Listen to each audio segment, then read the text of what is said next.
Hi மக்களே! Tax பார்த்தாலே நம்மள கடிச்சிருமோ, குழந்தைங்கள கடிச்சிருமோன்னு பயந்து பயந்து வெளியில நடக்கிற இந்த காலத்துல, டாக்ஸ் கடிச்சிரும் அப்படின்னு எந்த கவலையும் இல்லாம ஃப்ரீயா இருக்கிற ஒன் ஆஃப் த கண்ட்ரினா UAE தாங்க. ஆமாங்க.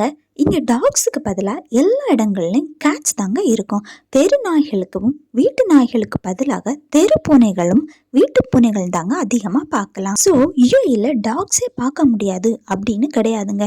இங்கே டாக்ஸை ரொம்ப ரேராக தான் பார்க்க முடியும். அப்படி பார்த்தாலும் தெரு டாக்ஸுக்கு பதிலாக வீட்டு டாக்ஸை தான் அதனோட ஓனர்கள் கூட தான் பார்க்க முடியும். ஸோ இதனால் பப்ளிக்கு எந்த பிரச்சனையும் வராது. அப்படி வந்தாலும் ஓனர் சிவியர் ஃபைன் வருவாங்க. இந்த மாதிரி ரூல்ஸ்னால பப்ளிக் எந்த பயமும் இல்லாமல் வெளியில் நடக்க முடியுங்க. குழந்தைங்களும் தைரியமாக விளையாட முடியும். இந்த ரூல்ஸ் எல்லா கண்ட்ரீஸ்லையும் இருந்ததுன்னா பிஞ்சு குழந்தைகளை நாய்கள் கடிச்சு குதற எந்த சுச்சுவேஷனும் நடக்காதுங்க. அதே போல் UAE டீட்டெயில்ஸ் தெரிஞ்சுக்க நம்ம சேனலை ஃபாலோ பண்ணிகிட்டே இருங்க. Until chillax.